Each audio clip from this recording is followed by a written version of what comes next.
All right, so here we have the pinnacle of Atari home computing.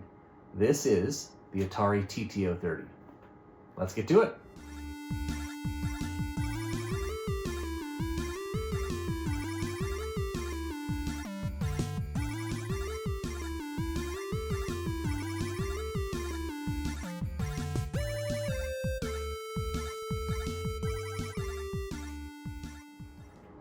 When the Atari 520 ST released in 1985, it released with specifications that were truly state-of-the-art.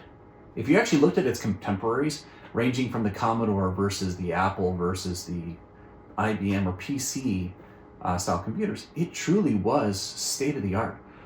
From its CPU, RAM amount, the GUI desktop even. I know some people don't like the GEM desktop, but compared to its contemporaries, it was truly state-of-the-art. Now, fast forward a few years, and the Jack Tramiel Atari just rehashed, cost reduced, rehashed and cost reduced. That same kind of formula with the STFs, the 1040 STFs, increasing RAM, which is wonderful, but really it's all the same capabilities. If you look at the Mega ST, they slapped on a blitter, had a little more capability, but not tremendously. Moved to the Atari STE, there's some more capability there, but not a light year's worth of capabilities, not the 5 years you would have expected at that time. If you look at its contemporaries, right? So Atari is falling further and further behind. When you look at the Atari TT-030, this guy here, what you actually see, you look at the specifications of it and look at the capabilities. It is definitely comparable to the state-of-the-art systems that were coming out at the time. You had the Amiga 3000. You had the various different Macintosh 2s. The 2FX and the 2SI were both released around the same time as this guy. And even in the PC set era, you're looking at 386s that were pretty much the mainstay in 1990 for PCs from a comparable standpoint. So this TT-030 was no slouch in any way, shape, or form, and truly was the flagship of the Atari line of computers. When the Atari TT-030 was announced in 1989, it was intended originally to be a high-end Unix workstation to be used in various different professional environments. Now, unfortunately for the Atari TT, that didn't happen. Not necessarily, and in large part due to the fact that it took a couple years to port Unix to this platform. And by that point in time, actually the Atari TT was nearing the end of its production run. So it didn't necessarily make an impact in that sense. But due to the enhanced video capabilities, the super high resolution, especially in monochrome mode, that this enabled, the Atari TT was used in desktop publishing, was used in various different other industrial situations, especially when you look at the German environment. This succeeded fairly well in that region of the world. Less so elsewhere. Another use for the Atari TT was as a developer system for the Atari Jaguar console. Now, when it comes to software compatibility, it's a bit of a mixed bag between the Atari 520 ST or the Atari ST line of computers and the Atari TT.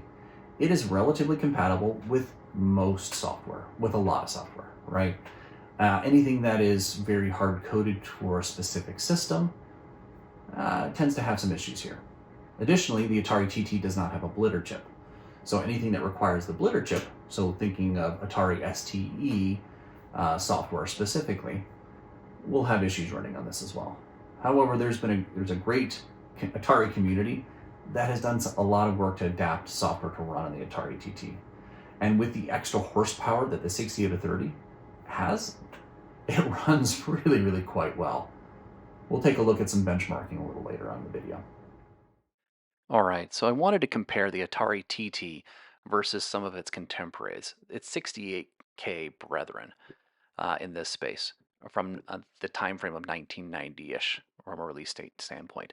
So as you look at the Atari TT, it was released officially into production, or products were available in the November 1990 timeframe, which was very comparable to the June release of the Amiga 3000, the March release of the Macintosh 2FX and the October release of the Macintosh 2SI.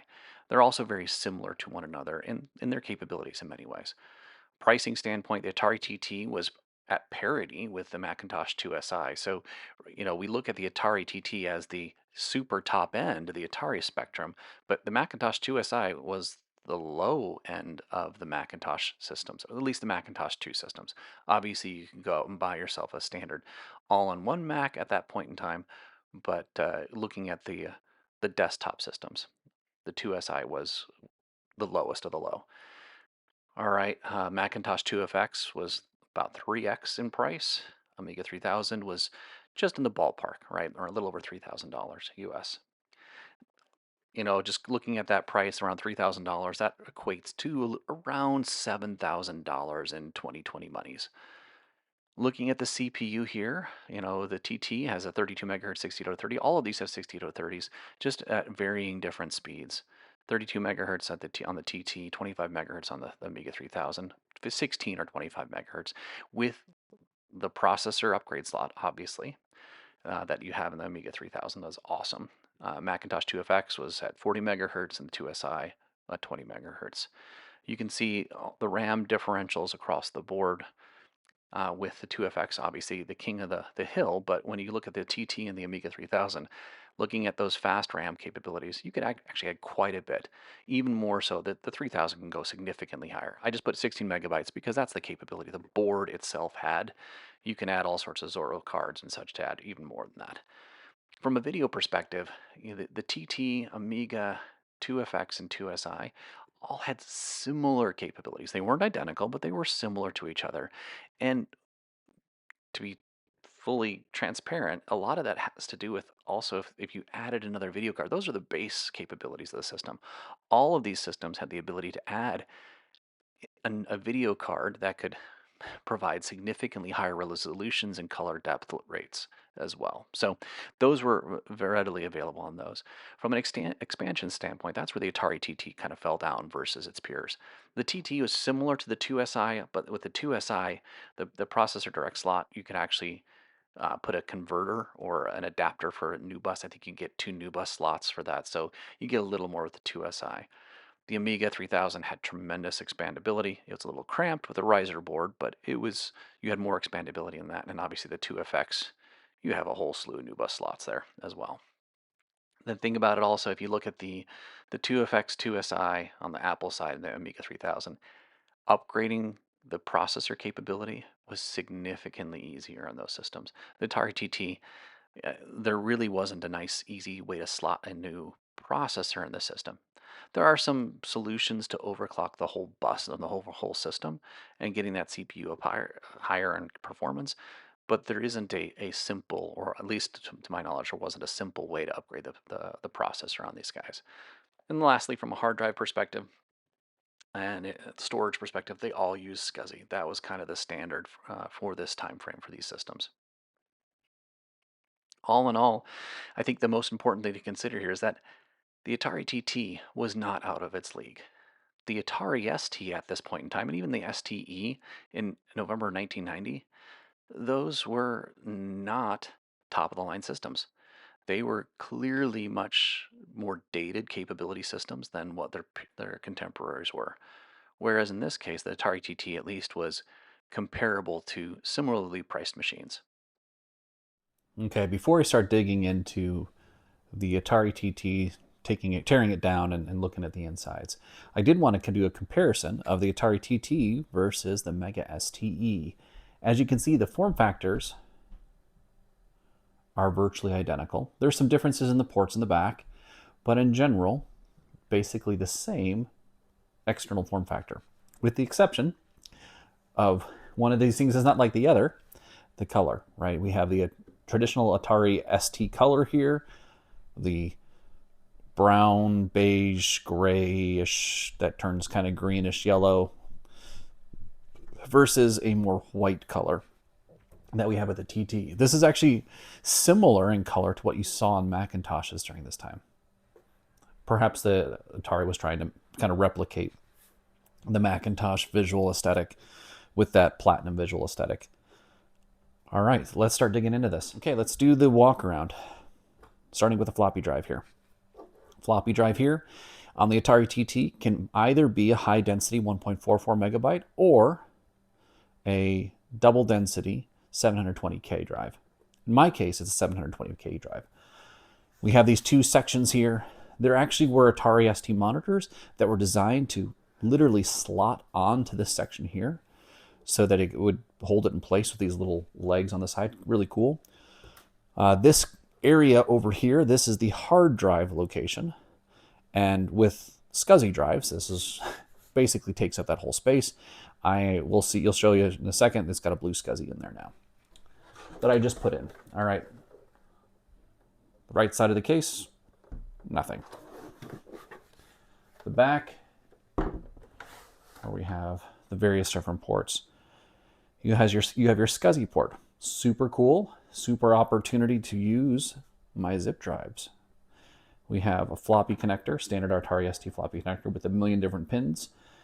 You have ACSI, which has been really helpful, and I kind of show a video of me transferring files using my Ultra Satan.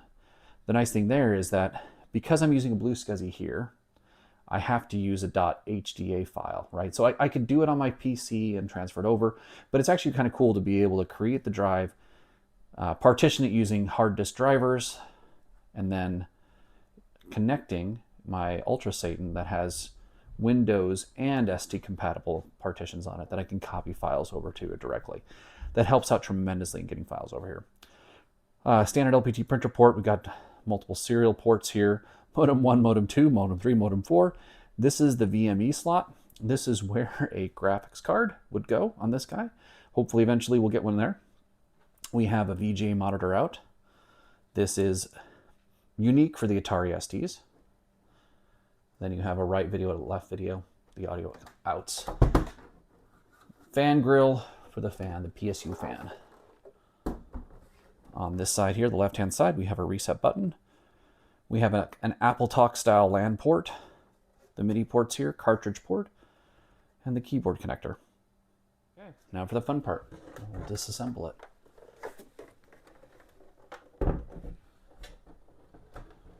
All right, what you do is you start with the hard drive location. And this is actually a flathead screw. That's captive.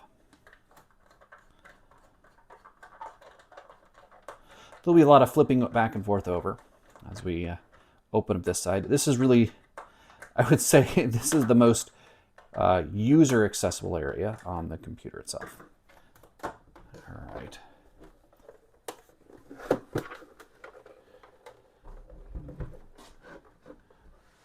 All right, so with that opened up, we can pull this guy out. And what you see here, hard drive mounting bracket. We have a blue SCSI V2. I actually tried a blue SCSI V1.1 and I was having tremendous issues getting it to function properly. It would crash out. It was less stable. All right, so running with this, and actually running under the ACSI, the Ultra Satan. So I started off with that, rock solid, Ultra Satan perfect. Blue SCSI 1.1, I'm not sure why that's the case. I haven't investigated further. But the 1.1 works perfectly fine, the Mega STE. So I was able to take this blue SCSI V2, put it in here, and get the benefits from this one, and it's fully stable with this guy.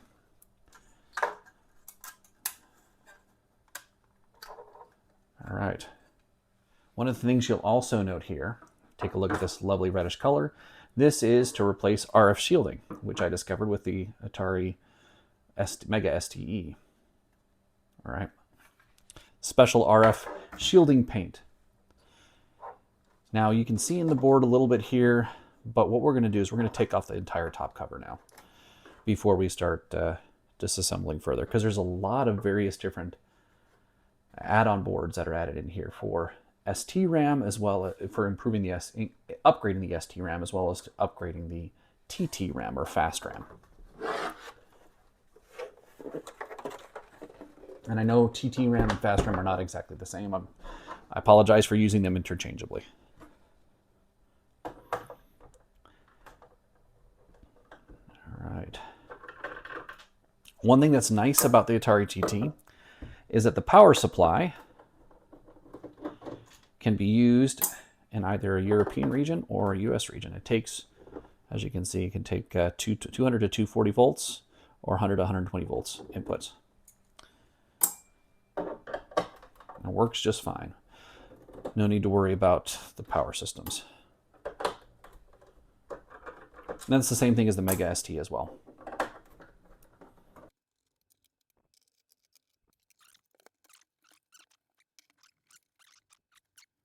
All right. Red is towards that direction. So now the top case can be set off to the side. Okay, what we have here, this is the TT RAM upgrade. We'll just pop this guy off. This is the 16 megabytes of fast RAM that we currently have in this computer. There are modern updates to this that provide faster RAM as well, faster and more. I believe we can get up to 256 megabytes of TT RAM. All right, and as you look at this bus here, obviously you can see this looks a lot like what you might find in a Macintosh. Here are the ROM chips here. So this we have 4 ROM chips. What came with this originally, what I got, was in German. So I wanted to replace it with US versions of the TT TOS 3.06. So I burned these ROM chips here and replaced them. My German is no good. I can speak Norwegian, but random fact, that does help with a little bit of German understanding, but not tremendously. All right, so on this side, we have the ST RAM upgrade. Just move some of these cords out of the way. Here we go, all the various different bird connectors. And we'll pop off the ST RAM next.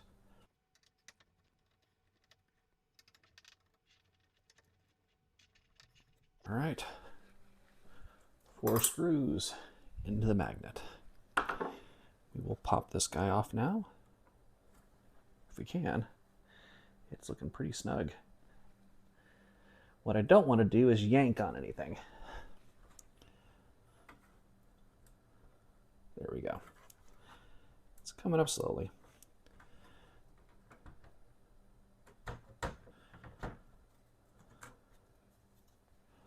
There we have it. 4 megabytes of Atari ST RAM, the main RAM for the system. Not the fast RAM, but the main operating system RAM. All right, let's move this off to the side. All right, time to remove a few more parts in here. So we have right here the PSU. We'll remove this guy next.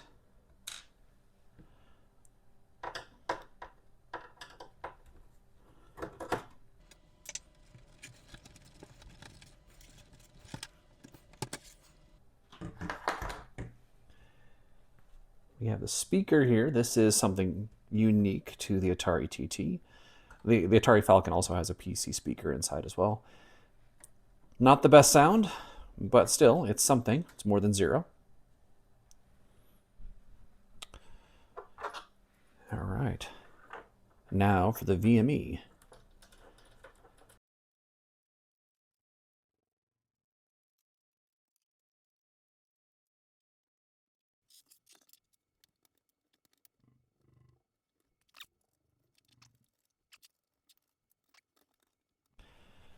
Interesting. This is not wanting to come off, and I don't want to force it. Ah, there we go.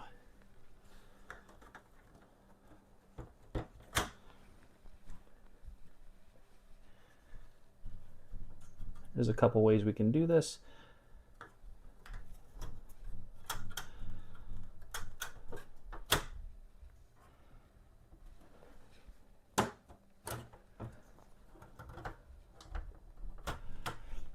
This is slotting in.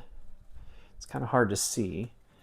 There's a little slot where it slots in, very similar to what you see over here where the PSU legs slot in.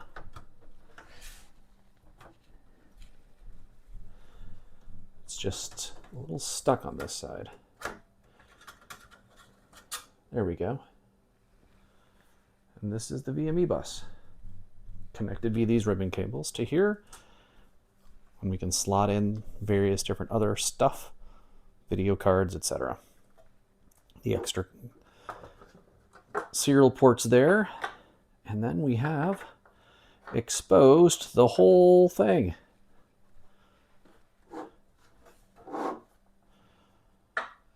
All right, with the board fully exposed, I'll go over a few of the Atari specific ICs.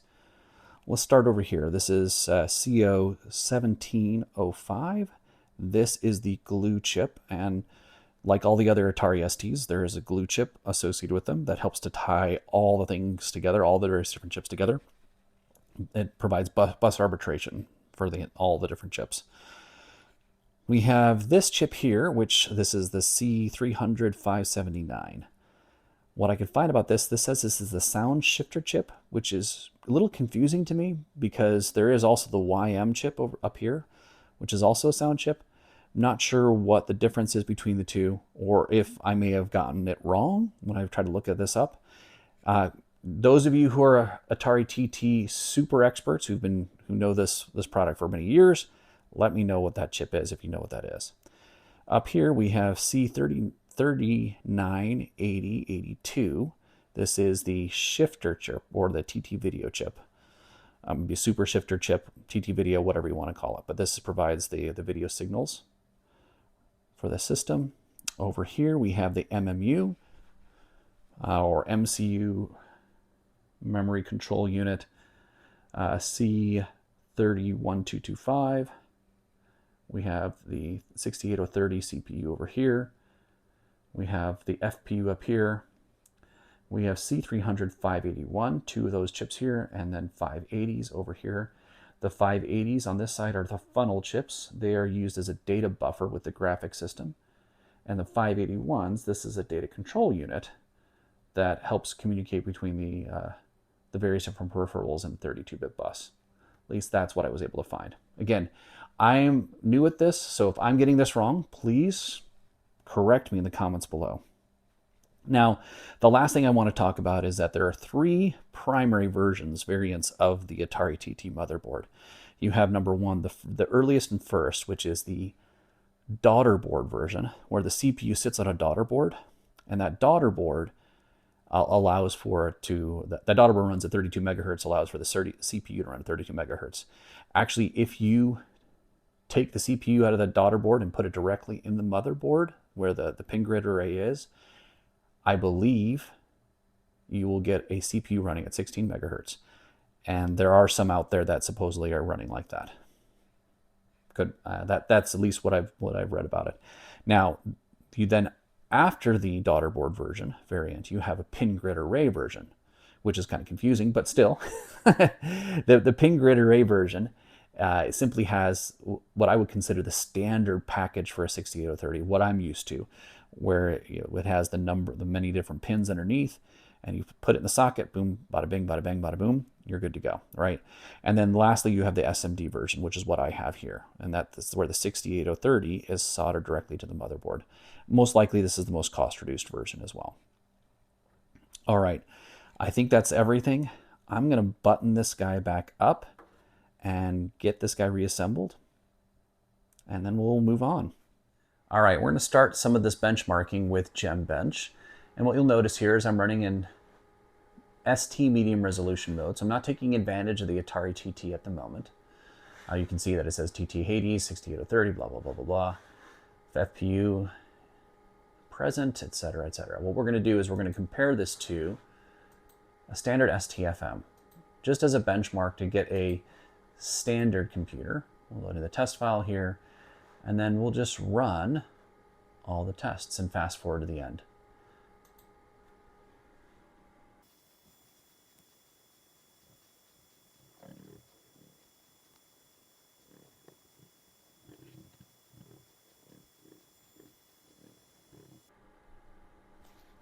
All right, the initial test is done.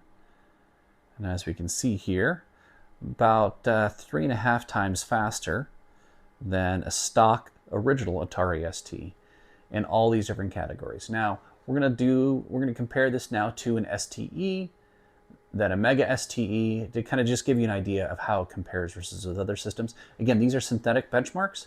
These are by no means perfect, but we'll start with this. All right, so let's just do STE at 8 megahertz. And as you can see here, about 2.5 times faster than an STE, and that's in large part due to the specific video tests. It claws back a lot, the STE does, due to the blitter chip.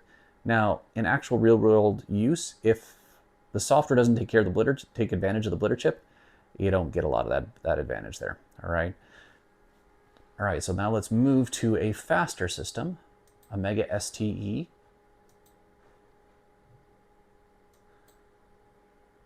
Operating in the same fashion, 2.2 times faster.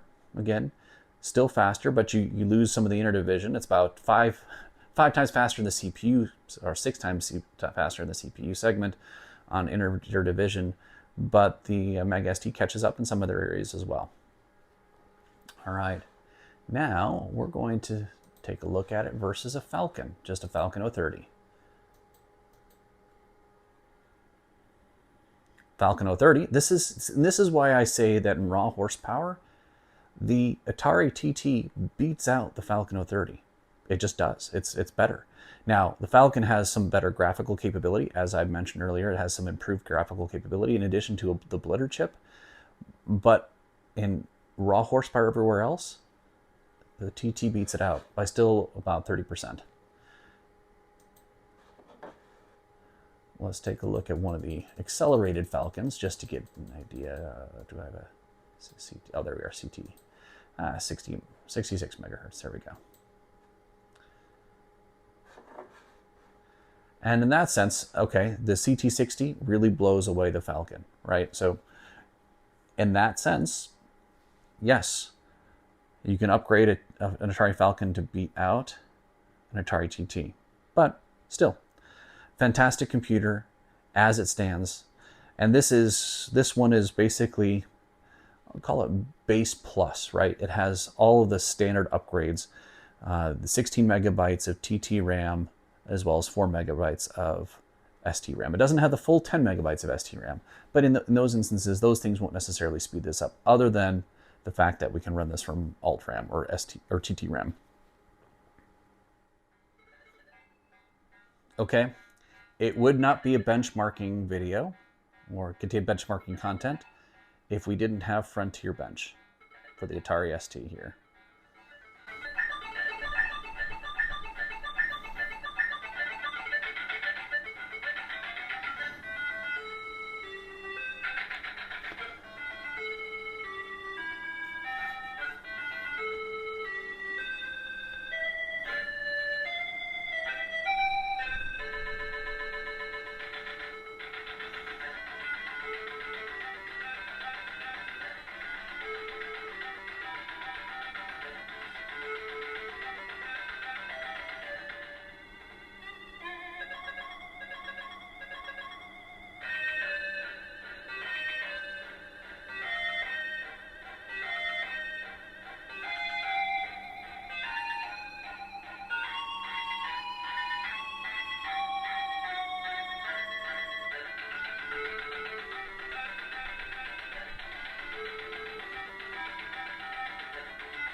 All right, as you can see here, we hit 2,570 frames.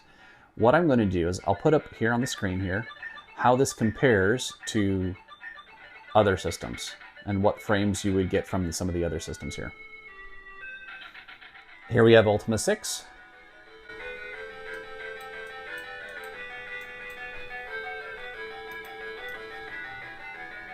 This runs very playably.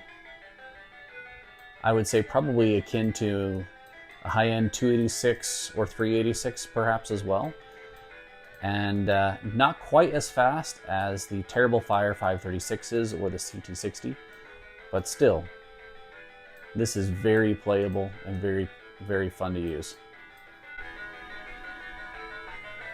Now, this is an example of, even if you can do something on a computer, doesn't necessarily mean you should.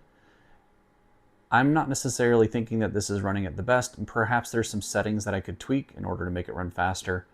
But if you just take a look at this, this is crazy laggy and slow. Now, would I've considered it playable in the 90s? Maybe, maybe not. But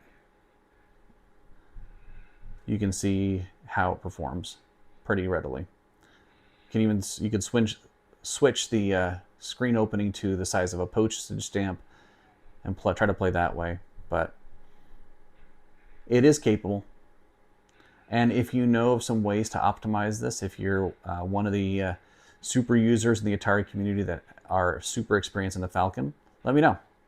I'm running PM Doom here specifically. And if there's a different version to use as well, let me know.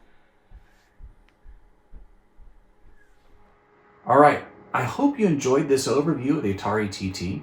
This has not been super in-depth, and there's so much more to learn about and to dig into this. And to be fair, since this is a recent ad, I'm only just scratching the surface right now. There's a lot of really cool things that are out there that, especially when you start looking at potential upgrades or add-ons, etc. As you know me, I do like to do those kinds of things and play around with them a little bit. Things ranging from RAM to internal IDE to USB potentially to video card, etc. There's a fun number of things I want to dig into and learn more of the in-depth aspects of the Atari TT as we go forward. But in terms of raw horsepower, this computer, this is the pinnacle of the Atari computers, the mainstream computers. There is the Atari Transputer, and that is a subject for another day. But I hope you enjoyed this video. Thank you so much for watching. Have a fantastic day. Later.